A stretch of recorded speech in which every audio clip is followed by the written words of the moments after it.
Paano na nalaman?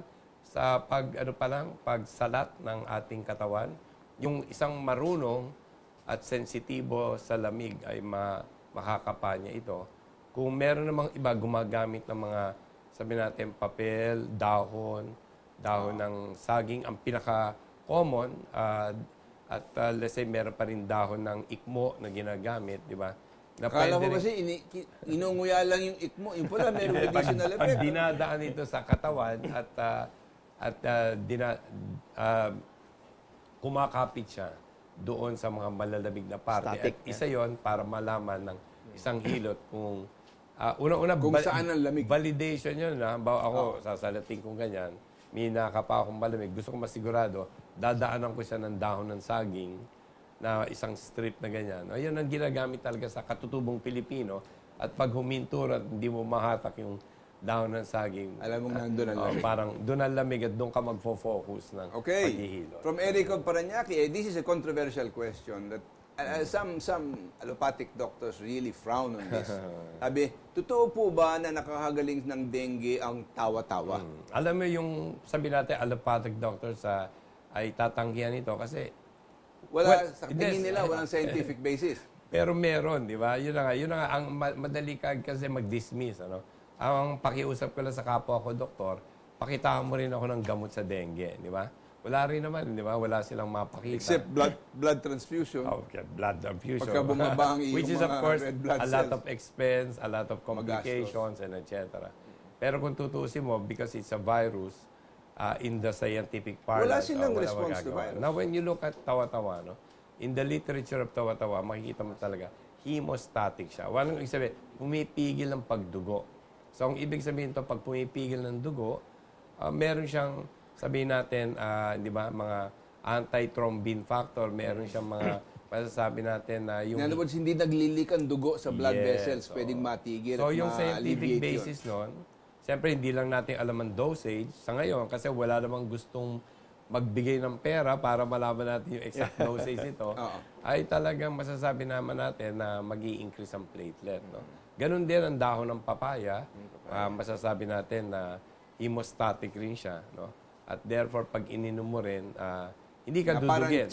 So at least sabihin natin na pinipigilan niya yung hemorrhagic dengue fever. Okay, Diba? so Hindi ka kailangan duguin. kasi maintindihan ninyo na pag ikay kinagat ng lamok na yon, ang nangyayari, yung dugo mo ngayon, sinisira ng virus. Tsaka lumalabas mula sa iyong blood vessel. Kanya marami kang spots kuminsan sa katawan mo na pasapasa dahil sa dengue. Ang ginagawa ng tawa-tawa o ng dahon ng papaya, yun, ay tinitigil yung dugo mo na lumabas sa iyong blood vessel para hindi ka mag-hemorrhage. Kasi pag nasobrahan yan, mamatay ka. Patay ka talaga. Diba? Sa kasamang palad. Sana wag na mangyari sa ating mga kapwa. Alright, so let's proceed a little bit now that we have gone over some of the principles at nakikita natin yung tungkol sa hilot at saka sa paghinga. Malaki palang biyaya na dudulot nito sa ating kalusugan in order to restore yung magandang balanse sa ating katawan ng init at lamig at paraan upang maibalik sa bastong kalagayan ng ating nararamdaman. Although it does not work in every situation, depende din sa kalagayan ng katawan mo at ng kalusugan mo. Tingnan naman natin ngayon, Doc, at ikaw nakita mo na ito, yung mga bagay na, what they call it, na mga medicinal plants na sa iyong pag-aaral at sa iyong karanasan ay nakakabuti para sa maraming tao. I think there are quite a few of them. Umpisahan natin sa isang bagay na gayon din ngayon. Naalala ko, nagkaroon kasi ng isang ad na lumabas sa dyaryo. Hindi makukuha ito sa dahon-dahon lamang. Okay. And that was referring to Lagundi. Yung isang ginagamit ngayon para sa ubo. Ano ba ang tingin mo dito sa Lagundi? Ang Lagundi po ay tiyak na medisina. Sa pag-aaral po ng UP College of Medicine, at ng UP College of Pharmacy. Ano ba ang action ng Lagundi para sabihin natin na nakakapagpagaling? O simptoma din ba lang ang naaatake ng Lagundi? Sa kasalukuyang modern medicine na panunukat, di ba? Masasabi mo lamang, meron kami tinatawag ngayon na evidence-based medicine.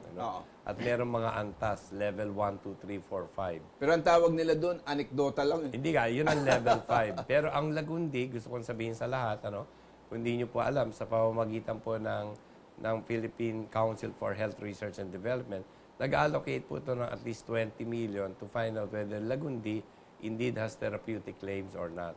At napatunayan na po ito sa pag-aaral po sa hayop at pag-aaral mismo sa mga tao. pasyente at hinambing sa ibang synthetic medicines. Napatunayan na Merong tibay at mas merong scientific. Before you go ahead and explain to us, Doc Jimmy, we have to stop for a few reminders. Kanya wag po kayo mawawala. Babalik po kami.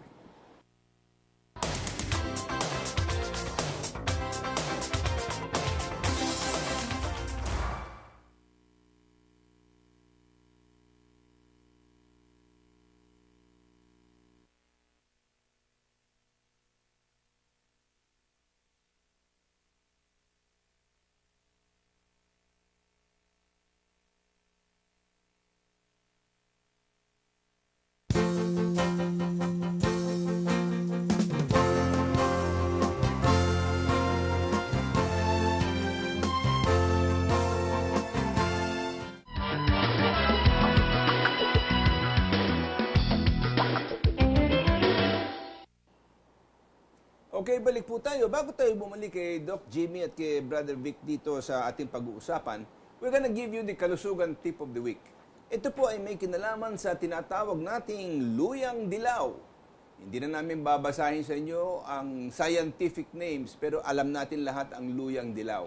Yung luyang dilaw po ay isang napakabisang antioxidant. Ano ba yung antioxidant? Yan po ang pumupuksa sa mga free radicals, yung mga elemento na kulang po ng oksiheno.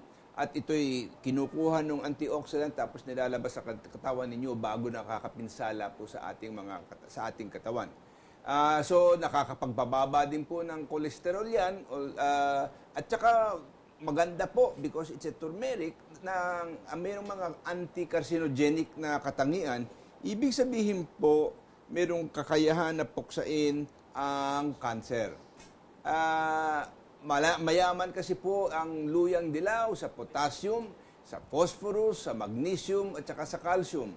Ito ay mayaman din po sa iron at mayroon ding sodium, zinc, manganese, and selenium. Now, ito po ay mga mineral na mahalaga sa katawan na kuminsan pag sobrang paglinis ng tubig, nawawala na po yung mga sustansyang yan o kaya kinukulang sa ating mga kinakain. Mayroon ding vitamin content ang luyang dilaw. Yan po ay vitamin C, vitamin B6, choline at saka betaine. Meron pa din yang vitamin K, niacin at folate. Iba pang benepisyong pangkalusugan mula sa luyang dilaw. Tingnan natin. Mabisa sa pananakit na dulot ng rayuma at saka sakit po sa ating mga muscle. Mabisa laban sa sore throat, lagnat at pagkahilo. Magaling na panlaban sa kuminsan sa problema sa ating tiyan, yung tsaka mabagal na digestion. Ngayon, meron din bisa yan po, pagka tayo medyo nagkakaroon ng bulate sa tiyan. Panlaban din yan pagka nasisiraan tayo ng tiyan o kaya pagka may hangin ang ating tiyan. Alam naman nyo kung gaano kuminsan na hindi talaga komportable kung punong-puno ng hangin ang tiyan nyo. Wala kayong ginawa kundi maglabas ng mabahong hangin. Mabisang gamot din ito po sa mga hindi natutunawan, yung tinatawag nila po na dyspepsia. Maski na nga sa sakit ng ipin, pwede rin pala yung luyang dilaw. Nakakatulong din po sa paggamot ng tuberculosis. Kanya po, yan pag-aaralan natin at makikita natin. Sa anong paraan, alam po ninyo, merong librong sinulat si Dr. Jimmy na ang tawag po Medicinal Fruits and Vegetables. Okay? Na nakalarawan po dito, lahat ng klase ng mga halamanan natin dito sa Pilipinas at kung paano gagamitin at kung paano iinumin, depende sa karamdaman ng gustong magpagaling at mabalik ang kalusugan. Scientific basis nandyan. Yung research, lahat ng mga prutas at gulay na may pananaliksik na. Nandito, okay. So, saan ba available to, Dr. Available lahat yan sa lahat ng national bookstore, nationwide, at sa fully booked. Okay. Okay. Ito kaya, kung meron kaya tayong maibibigay na isa o dalawang librong ganito para sa mga nanonood sa atin dito. Dapat meron kang contest, di ba? Ginagawa po natin yan. Titingnan natin.